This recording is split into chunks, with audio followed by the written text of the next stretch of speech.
नमस्कार दोस्तों, उषा की आवाज़ चैनल में आप सभी का स्वागत है। हमारी आज की कहानी है हस्तक्षेप। प्रतिदिन की तरह फोन पर आशी का पहला सवाल, हेलो मम्मी, क्या कर रही हो? कुछ नहीं बेटा, वो सब्जी बना रही हूँ। तुम क्यों सब्जी बना रही हो? भाभी कहाँ गई? आज राधिका की कमर में दर्द है, इसलिए वो लेटी है। मैंने सोचा तब तक मैं ही सब्जी बना डालूं। फोन पर बिटिया आशी से बात करते हुए साधना जी ने सब्जी भून डाली और ग्रेवी के लिए पानी डालते हुए आगे कहा, हाँ अब बोल बेटा, सब्जी में पानी डाल दिया है, अब आराम से पकते रहेगा। पर मम्मी, भाभी को हमेशा कहीं ना कहीं दर्द होता रहता है। आप इतनी उम्र की हैं, फिर भी भाभी से ज़्यादा ही काम कर लेती हैं। आपकी भी तो हड्डियों में दर्द होता है ना मम्मी? भाभी किसी अच्छे डॉक्टर से दिखा क्यों नहीं लेती हैं? रोज रोज के दर्द से उनको भी आराम और आपको भी काम से छुट्टी मिल जाएगी। आशी की बातों से साफ झलक रहा था कि उसे मम्मी का काम करना पसंद नहीं था।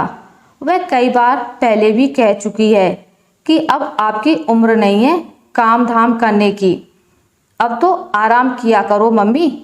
और हर बार साधना जी बड़े प्यार से आशी को समझा देती थी कि बेटा, काम करने से शरीर को कभी हानि नहीं होती, बल्कि स्फूर्ति बनी रहती है। ना जाने ऐसी कितनी बातों की दुहाई देकर साधना जी आशी को समझा बुझाकर आशी की बातों को विराम लगा देती थी। पर साधना जी ये बात हमेशा सोचने पर मजबूर हो जाती थी, क्या आशी यहाँ मायके के मामले में हस्तक्षेप कर उचित कर रही है? माना यह उसका भी घर है, मैं उसकी माँ हूँ, निसंदेह उसे मुझ पर प्यार आता होगा और वह अपनी तरह से मेरी भलाई के लिए ही बोल रही होगी। पर क्या उसकी हर बात मानना उचित है? हर घर की अपनी एक शैली होती है और घर चलाने का अपना अपना ढंग और नजरिया होता है। साधना जी का यह भी मानना था कि बेवजह किसी भी घरेलू मामले में दखल अंदाजी नहीं करनी चाहिए, चाहे वह खुद की बिटिया ही क्यों ना हो। जब आशी जानती है कि मैं हमेशा अपने विवेक बुद्धि से ही काम लेती हूँ, हर समय आशी की बातों में आकर फैसले नहीं लेती, फिर वह बार बार मुझे क्यों सिखाती है ऐसा करना चाहिए वैसा करना चाहिए। और फिर राधिका मेरी बहू है, हमारा घर हम दोनों सास बहू मिलकर ही चला रहे हैं और घर सुचारू रूप से चल भी रहा है, तो फिर क्या अनावश्यक रोक टोक उचित है? हालांकि साधना जी ने कभी अपनी बातों से यह जाहिर नहीं होने दिया कि आशी फिजूल की बातों में माथापच्ची कर रही है। इन बातों का मुझ पर कोई प्रभाव नहीं पड़ने वाला है। मुझे अपने घर की सुख शांति के लिए छोटे मोटे समझौते करने भी पड़े तो इसमें हर्जी क्या है? साधना जी तो बस यही चाहती थी कि यह घर आशी का भी है, उसे यहाँ भी बोलने का पूरा अधिकार है।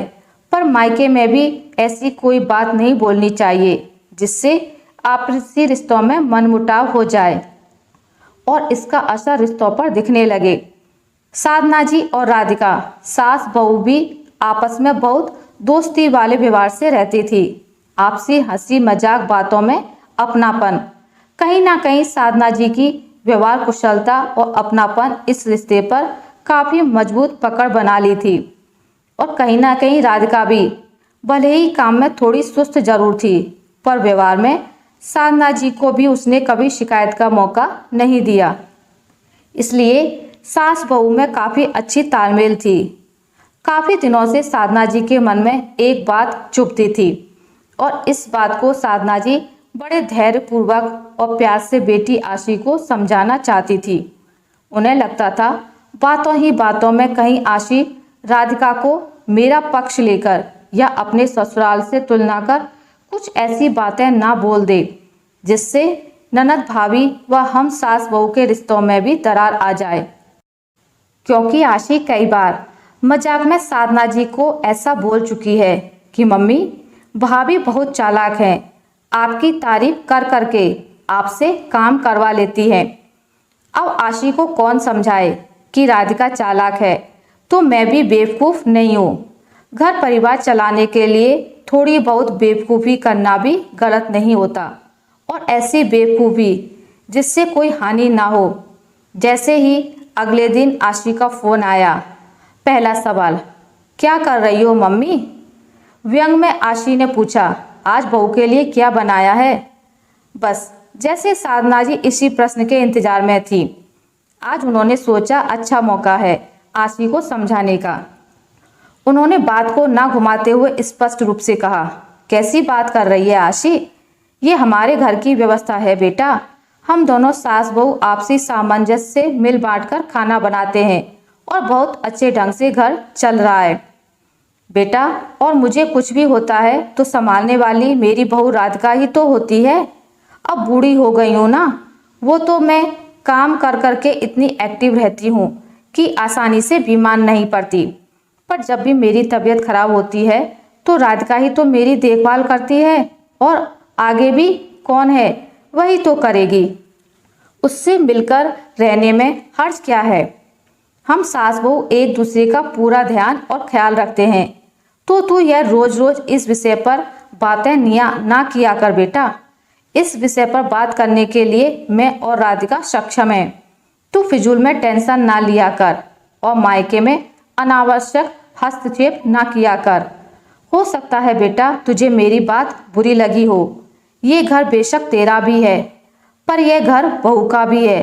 और सच बताऊं बिटिया रानी, ना तो मुझे कोई प्रॉब्लम है और ना ही बहू को। तो तुझे भी कोई प्रॉब्लम नहीं होनी चाहिए। आज साधना जी ने अपने मन की बातें आशी से बोलकर उसकी फिजूल की बातों पर विराम लगाना ही उपयुक्त समझा। आशी भी अपनी मम्मी के विचारों को भली भांति समझ चुकी थी। अब वो जान चुकी थी मायका मायका ही होता है। अनावश्यक रूप से हर बात पर अपनी राय थोपना उचित नहीं है जहां वो एक लंबे समय से रहती ही नहीं है। अरे नहीं मम्मी, भला मैं क्यों नाराज होंगी? आपने ठीक ही तो कहा। जब आप दोनों को कोई प्रॉब्लम नहीं है और घर बहुत खुशहाली ढंग से चल रहा है, फिर मुझे क्या प्रॉब्लम हो सकती है? सॉरी मम्मी, वाकई मुझे मायके में आपके ऊपर अपने फैसले नहीं थोपने चाहिए। और आपका बहुत बहुत धन्यवाद जो आपने कुछ बिगड़ने से पहले ही मुझे समझा बुझाकर मेरा मार्गदर्शन किया। सच में अपने घर के खुद के फैसलों के प्रति किसी के भी विचारों से भ्रमित ना हो। सुने सबकी पर करें अपने मन की। घर आपका है और सुचारू रूप से चलाने के लिए फैसले भी आपके ही होने चाहिए। आशा करती हूँ कि आपको मेरी आज की कहानी अच्छी लगी होगी। अगर आपको मेरी कहानी अच्छी लगी है तो इसे लाइक करें, ज़्यादा से ज़्यादा शेयर करें। और अगर आप मेरे चैनल पर नए हैं तो इसे सब्सक्राइब करना ना भूलें। मिलते हैं एक नई कहानी के साथ, तब तक के लिए नमस्कार।